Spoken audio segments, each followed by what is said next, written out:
Welcome students. आज मैं आपको 5 एग्जांपल्स ऑन बुलियन एक्सप्रेशंस को सिंप्लीफाई करके बताऊंगा और मैं बिल्कुल श्योर हूं ये 5 एग्जांपल्स का सिंप्लीफिकेशन देखने के बाद आप आगे और कोई भी बुलियन एक्सप्रेशंस का सिंप्लीफिकेशन अच्छे से कॉन्फिडेंस से कर पाएंगे। ये मेरा वीडियो है part 2 on Boolean algebra. Part 1 Boolean algebra में मैंने आपको सर्टेन रूल्स के बारे में बताया है, कुछ प्रॉपर्टीज, कुछ लॉज और कुछ थियरम्स के बारे में बताया है। प्लीज उसे अच्छे से देख लीजिए, समझ लीजिए, क्योंकि उन्हीं प्रॉपर्टीज, लॉज और थियरम्स को यानी वो सेट ऑफ रूल्स को हम यहाँ पे अप्लाई करेंगे। यदि आपने वो रूल्स अच्छे से समझे नहीं हैं, देन आई रिक्वेस्ट प्लीज वो जो सेट ऑफ रूल्स मैंने आपको बताए हैं, बहुत ही कन्फाइंड बताए हैं, बस उतने रूल्स जिसमें प्रॉपर्टीज, लॉज और थियरम्स आ जाते हैं, बस उतने ही सेट ऑफ रूल्स को आप अच्छे से समझ लीजिए। उसके बाहर आपको और कुछ भी अगर याद नहीं है तो कोई इश्यू नहीं है, बट उतने सेट ऑफ रूल्स आप याद कर लीजिए। उसके बाद ये 5 एग्जांपल्स जो है सिंप्लीफिकेशन पे, उसका सॉल्यूशन देख लीजिए। उसके बाद आप कोई भी बुलियन एक्सप्रेशंस का सिंप्लीफिकेशन कर पाएंगे बहुत ही इजीली और confidently. So let's begin. Our first example is written on board. We have to simplify this boolean expression in which we can see 4 terms are there. पहले तो सिंप्लीफिकेशन यानी क्या? बुलियन एक्सप्रेशन का सिंप्लीफिकेशन यानी जो भी expression है उसको आपको मिनिमाइज करना है, कम से कम टर्म्स में कन्वर्ट करना है, ताकि जब उसका इंप्लीमेंटेशन हो तब कम से कम गेट सर्किट की रिक्वायरमेंट रहे। तो चलिए, जो हमने सर्टेन रूल्स सीखे हैं पार्ट 1 में, उसको अप्लाई करके यहां पे हम सिंप्लीफिकेशन देखते हैं। देखिए, फर्स्ट स्टेप, कोई भी बुलियन एक्सप्रेशन है, पहले आपको ये देखना है कुछ टर्म्स अगर कॉमन निकलते हैं तो उसको कॉमन निकालना है।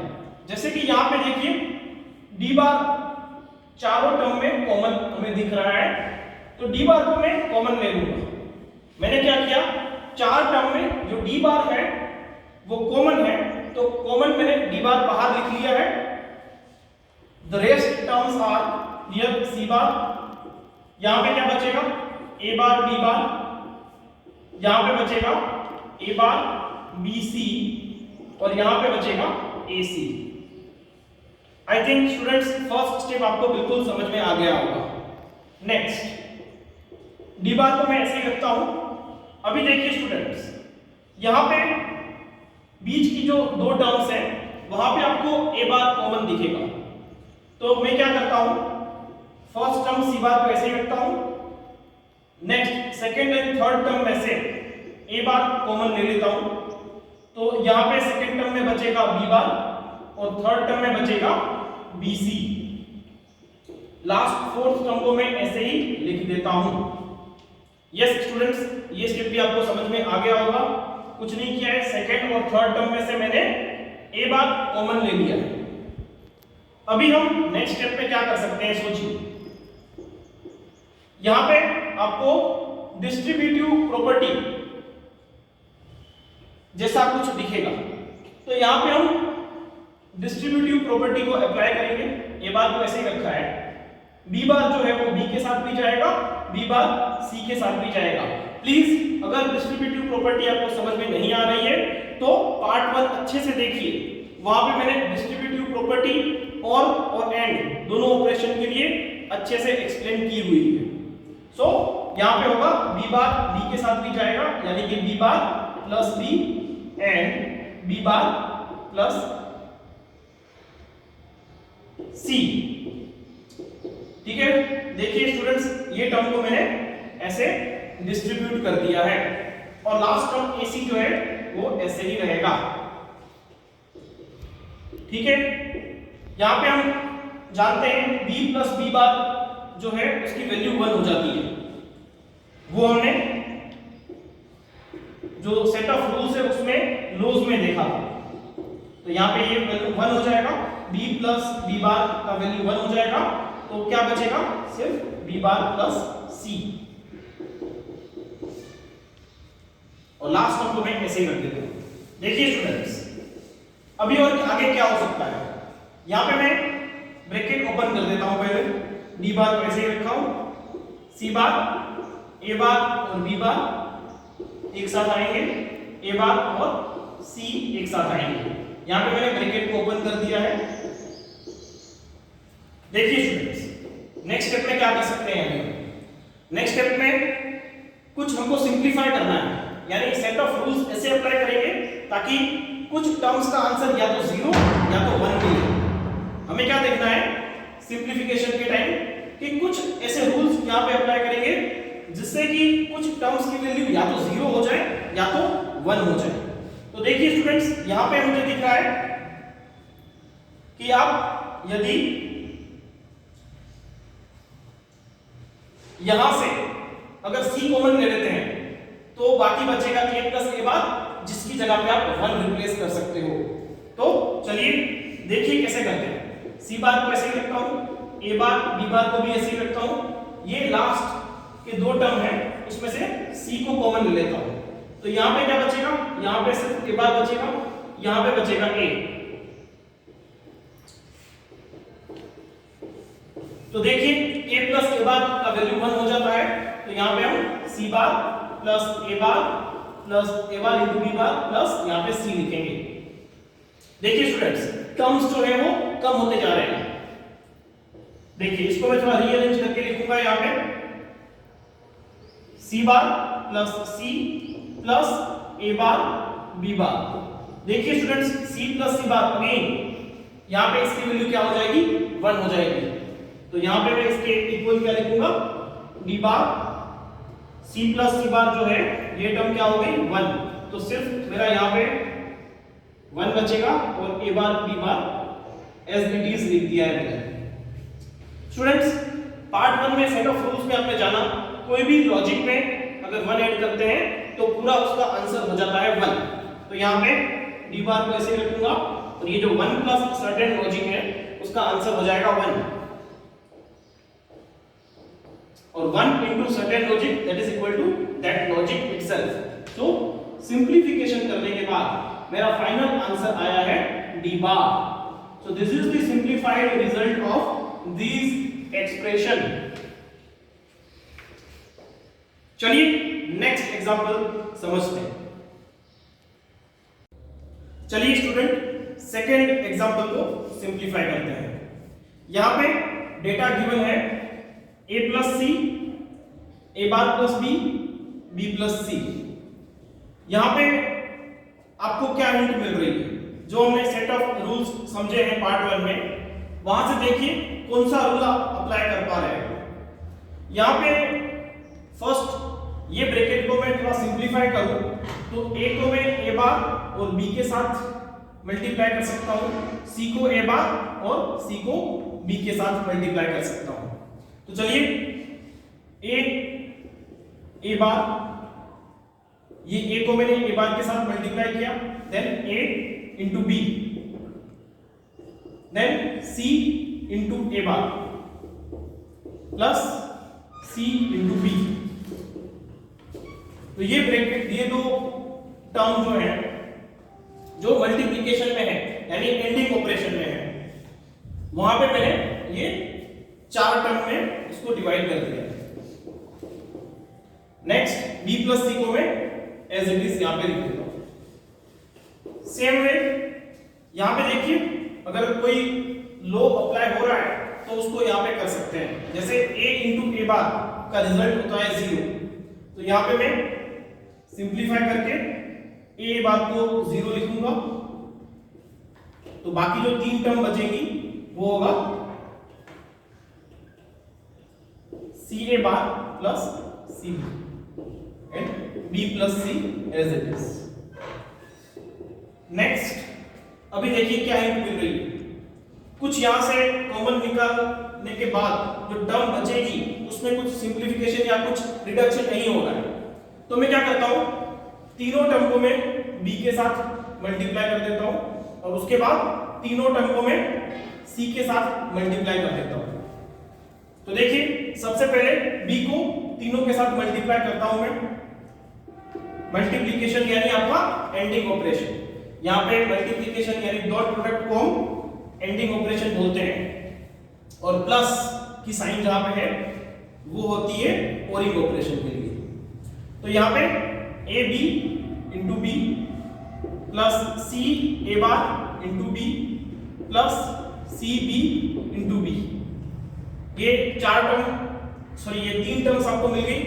नेक्स्ट सी को इन तीनों टर्म के साथ हम मल्टीप्लाई करेंगे तो हमें आंसर मिलेगा A B into C plus C A bar into C and plus C B into C. देखिए स्टूडेंट्स, यहां पे मुझे 6 टर्म्स मिल गई है। अभी मैं सेट ऑफ रूल्स में से कुछ लॉज को अप्लाई करके हो सके उतना इस 6 टर्म्स को रिड्यूस करने की ट्राई करूंगा। देखिए a into A logic a ही होता है, ऐसे यहां पे b इंटू बी b होगा, तो यहां पे सिर्फ एक ही बार b लिखूंगा मैं। ऐसे ही यहां पे कुछ रिडक्शन नहीं हो पा रहा है तो उसको एज इट इज लिख दूंगा। यहां पे देखिए b इंटू बी सिर्फ वन टाइम b लिखूंगा मैं, यहां पे abc एज इट इज लिख दूंगा। यहां पे देखिए c इंटू सी ओनली c होगा, तो यहां पे a बार c लिख देता हूं, और यहां पे अगेन c इंटू सी सिर्फ एक बार c आएगा और b को लिख देता हूं। तो देखिए कुछ लॉज अप्लाई करके मैंने यहां पे रिडक्शन कर लिया है। अभी देखिए अभी क्या कर पा रहे हैं। अभी देखिए यहां पे इस टर्म में BC है, यहां पे भी BC है, यहां पे भी BC है और एक BC यहां पे है। तो ये 6 टर्म्स में से 2 टर्म को एज इट इज रख देता हूं मैं, AB plus A bar C, इसको मैं इन दोनों को मैं एज इट इज यहां पे लिख देता हूं। बाकी जो ये 4 टर्म्स हैं जिसमें BC कॉमन आ रहा है उसको मैं कॉमन निकाल के बाकी जो बचेगा वो मैं यहां पे लिखूंगा। यहां पे BC कॉमन बाहर आ गया, यहां पे क्या बचेगा सिर्फ A बार, यहां पे BC बाहर आ गया कुछ नहीं है तो 1 होता है, यहां पे 1 बचेगा। यहां पे BC जो बाहर कॉमन आ चुका है, यहां पे क्या बचेगा ओनली A, और लास्ट में BC मैंने बाहर ले लिया है कुछ नहीं होता है तो क्या बचता है 1। तो देखिए यहां पे फर्स्ट 2 टर्म को मैं एज इट इज रख देता हूं, AB plus A bar C, यहां पे BC को भी मैं एज इट इज रख देता हूं। यहां पे देखिए हमको पता है किसी भी लॉजिक में 1 ऐड करने से आंसर 1 मिलता है, तो यहां पे पूरे लॉजिक में हमने 1 ऐड किया हुआ है तो आंसर क्या होगा 1। तो देखिए फाइनल आपका जो रिजल्ट है वो हो गया AB plus A bar C plus BC। यहां से फर्दर आप कॉमन निकाल सकते हो बट रिड्यूस नहीं कर पाओगे, तो यहां पे मैं इसका सिंप्लीफिकेशन ऐसे ही रख दूंगा और ये आपका बन जाएगा आंसर। स्टूडेंट्स देखिए जो हमारा क्वेश्चन था वो था POS प्रोडक्ट ऑफ सम के टर्म्स में, और आंसर जो निकला है वो निकला है हमारा SOP सम ऑफ प्रोडक्ट के टर्म में। ये POS और SOP क्या है ये आपको जब हम केमेप सीखेंगे तब आपको अच्छे से समझ में आ जाएगा कि POS प्रोडक्ट ऑफ सम और सम ऑफ प्रोडक्ट कैसे होते हैं और उनकी हेल्प से हम केमेप कैसे बना के उसको सिंप्लीफाई कर सकते हैं। तो वो हम आगे वाले पार्ट में सीखेंगे। तो आई थिंक आपको ये सेकंड बुलियन एक्सप्रेशन का सिंप्लीफिकेशन समझ में आ गया होगा। चलिए थर्ड जो सिंप्लीफिकेशन का एग्जांपल है वो समझते हैं।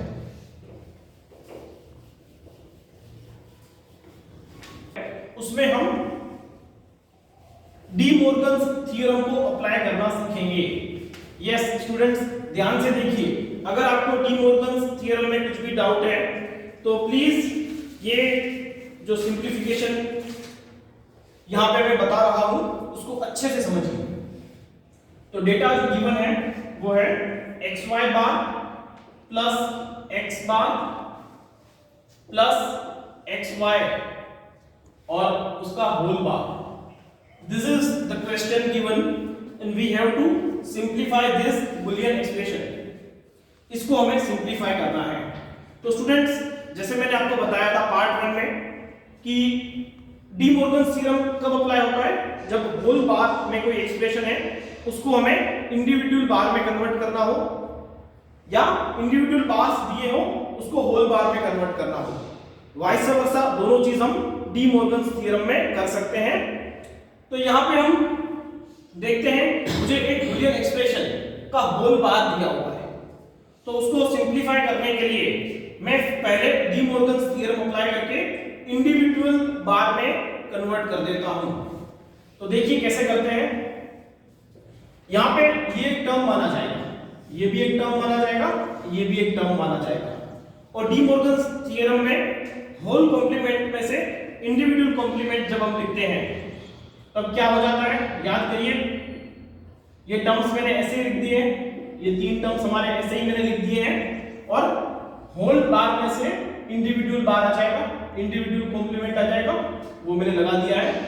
और क्या चेंज करना होता है, यस, जहां पे प्लस की साइन है यानी कि ओरिंग है उनको एंडिंग में कन्वर्ट करना है, यानी प्लस को डॉट में कन्वर्ट कर देना है।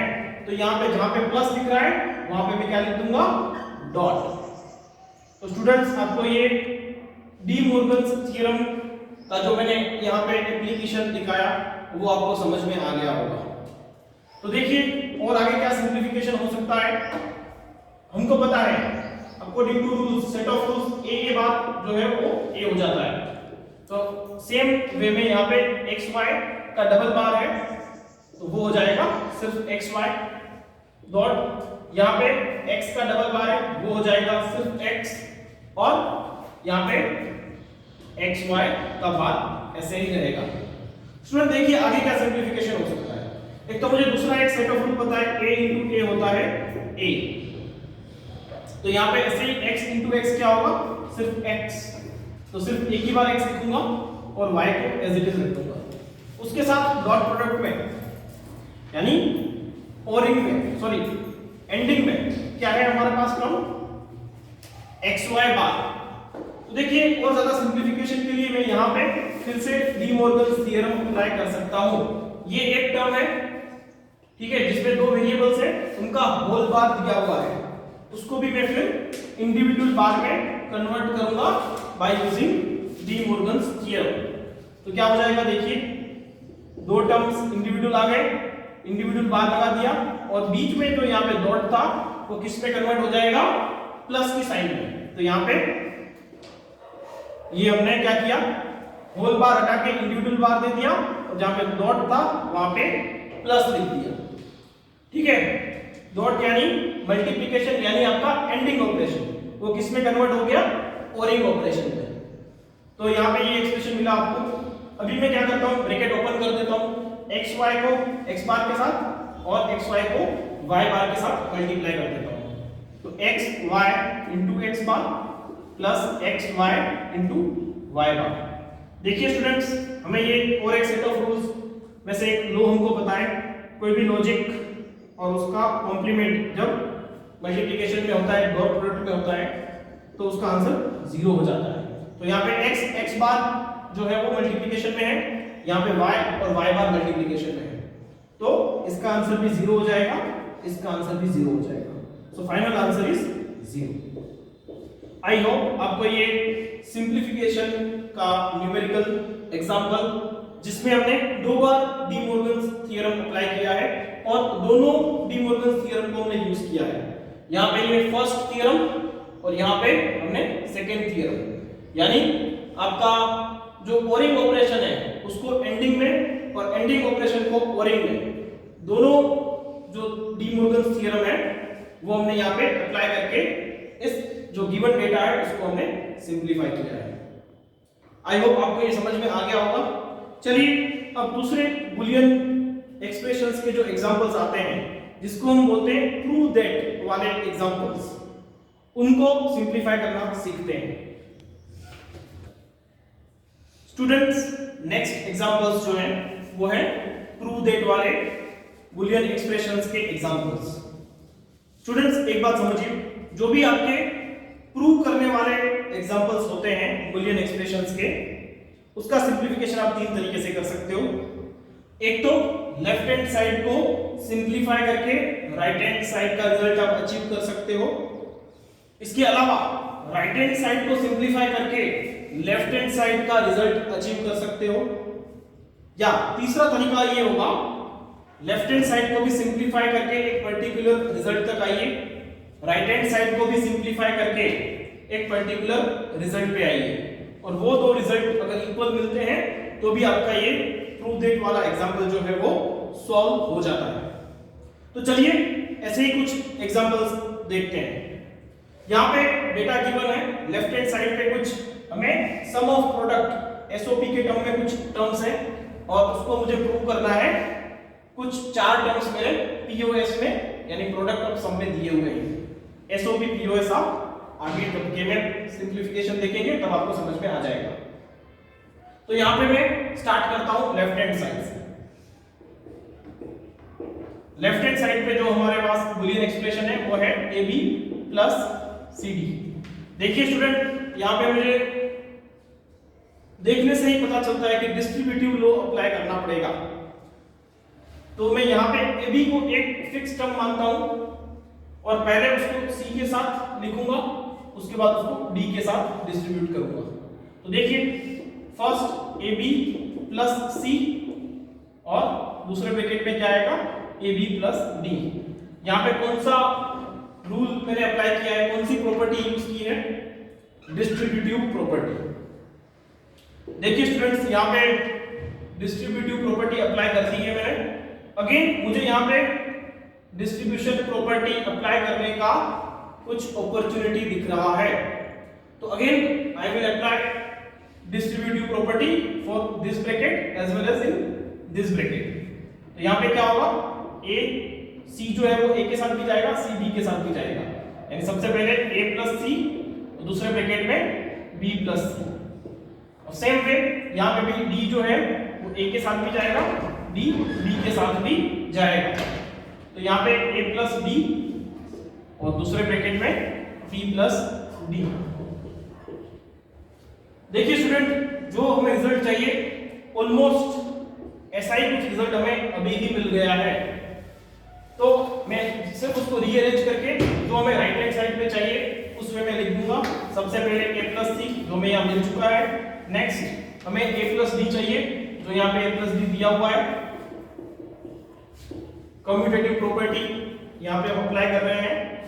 नेक्स्ट b प्लस सी यहाँ पे हमें मिल गया है b प्लस सी, और लास्ट में b प्लस डी जो हमें यहाँ पे मिल गया है। देखिए स्टूडेंट्स, सिर्फ मैंने यहाँ पे डिस्ट्रीब्यूटिव प्रॉपर्टी और लास्ट में कम्यूटेटिव प्रॉपर्टी को अप्लाई करके जो मुझे राइट हैंड साइड पे रिजल्ट चाहिए वो मैंने अचीव कर लिया है।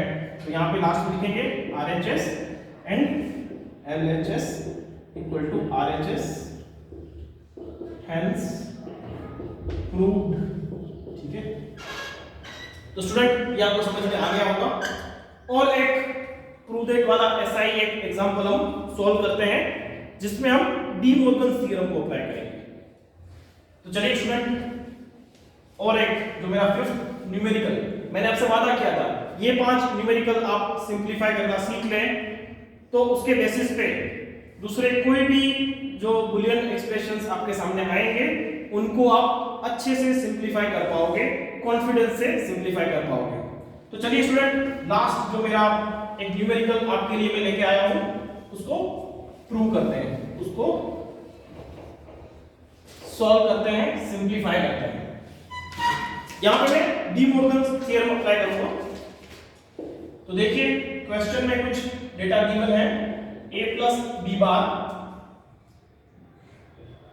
उसका whole bar plus a bar b बार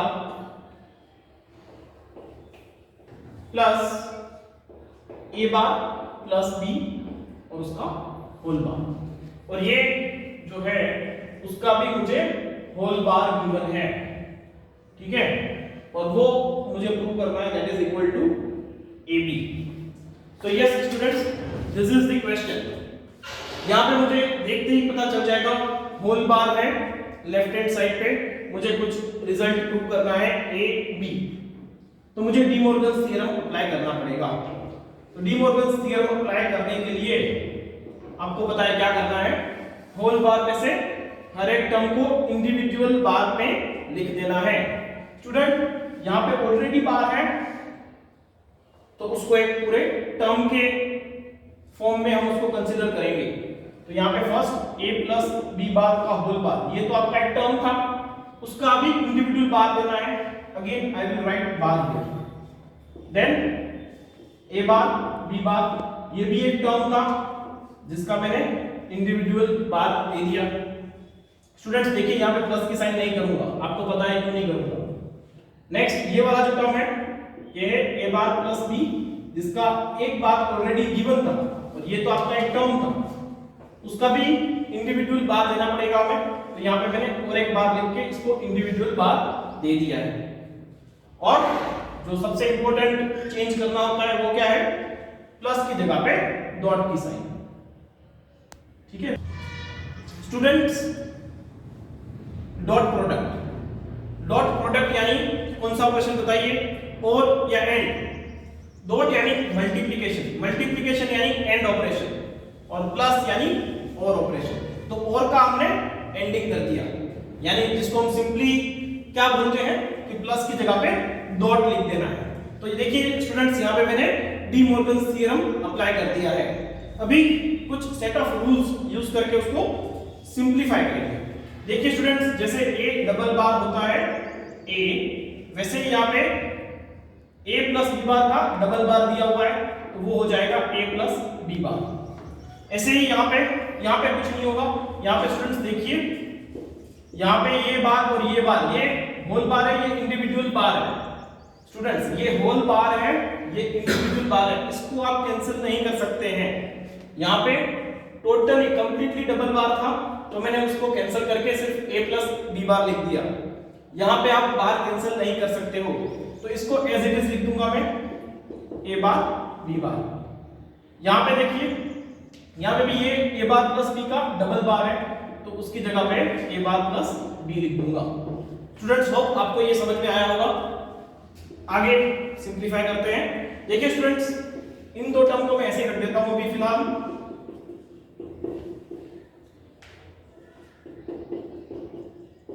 यहाँ पे देखिए, यहाँ पे अगेन कुछ लॉजिक का होल बार दिया हुआ है तो again you can apply D Morgan's theorem. तो यहाँ पे स्कोप है डी मॉर्गन्स थ्योरम को अप्लाई करने का। क्या होगा, ये होल बार हटा के इंडिविजुअल बार लगाएंगे पहले तो a बार तो था ही, उसके ऊपर और एक बार आ जाएगा। यहाँ पे b बार था, उसके ऊपर और एक बार आ जाएगा। और यहाँ पे क्या था, डॉट यानी आपका एंडिंग ऑपरेशन, एंडिंग की जगह पे और इन कर देना है, यानी डॉट की जगह पे प्लस की साइन आ जाएगी यहाँ पे। स्टूडेंट्स ये बात आपको समझ में आई होगी कैसे मैंने डी मॉर्गन्स थ्योरम यहाँ पे अप्लाई किया हुआ है। अगेन हम सिंप्लीफाई करेंगे। यहाँ पे a डबल बार हो जाएगा a, b डबल बार हो जाएगा b, और a बार प्लस b को हम एज इट इज रखेंगे। देखिए स्टूडेंट्स, अभी आगे क्या हो सकता है, कुछ ज्यादा हमें अगर समझ में नहीं आ रहा है तो हम क्या करेंगे, a को इन दोनों से मल्टीप्लाई कर देंगे, b बार को भी इन दोनों से मल्टीप्लाई कर देंगे, तो आपका टर्म हो जाएगा a प्लस ab, या a को मैंने दोनों से मल्टीप्लाई कर दिया, ऐसे ही b बार को भी मैं दोनों टर्म से मल्टीप्लाई कर दूंगा, हो जाएगा b bar a plus b bar b। a bar plus b को मैं एज इट इज यहाँ पे रख देता हूं। स्टूडेंट देखिए a इंटू ए, हमको पता है सेट ऑफ रूल्स को याद करिए, a इंटू ए हो जाता है a, ab को ab ही लिखेंगे, b बार a को ऐसे ही रख देता हूं, b डॉट b बार, जैसे a डॉट a बार आपका 0 हो जाता है, जैसे b डॉट b बार आपका क्या हो जाएगा 0, और a बार प्लस b को मैं एज इट इज रख देता हूं। यहाँ पे स्टूडेंट्स देखिए, यहाँ से भी कुछ a कॉमन निकल सकता है, इवन ये तीनों टर्म्स में से a कॉमन निकलेगा तो मैं a कॉमन निकाल देता हूँ। यहाँ पे क्या बचेगा, यहाँ पे सिर्फ 1 बचेगा, यहाँ पे b बचेगा, यहाँ पे b बार बचेगा। और यहाँ पे a बार प्लस b को मैं एज इट इज रख देता हूँ। स्टूडेंट्स देखिए 1 प्लस कुछ लॉजिक है तो उसका आंसर हो जाता है 1, तो यहाँ पे सिर्फ a बचेगा और इनका पूरा आंसर क्या हो जाएगा 1, और यहाँ पे आएगा a bar plus b। Students अंदर मल्टीप्लाई कर देते हैं a बार और a b। यहाँ पे देखिए a बार क्या हो जाएगा, अभी 0 हो जाएगा और a b को मैं एज इट इज रखता हूँ। फाइनली रिजल्ट आपको क्या मिलेगा a b, जो आपको प्रूव करना था। तो यहाँ पे राइट हैंड साइड पे जो प्रूव करना था वो आपने प्रूव कर दिया है, that is equal to RHS। I hope students ये 5 बेसिक सिंप्लीफिकेशन के एग्जांपल आपको समझ में आए होंगे, जिसमें 3 सिंप्लीफिकेशन के थे और लास्ट के 2 प्रूव दैट वाले कुछ एग्जांपल।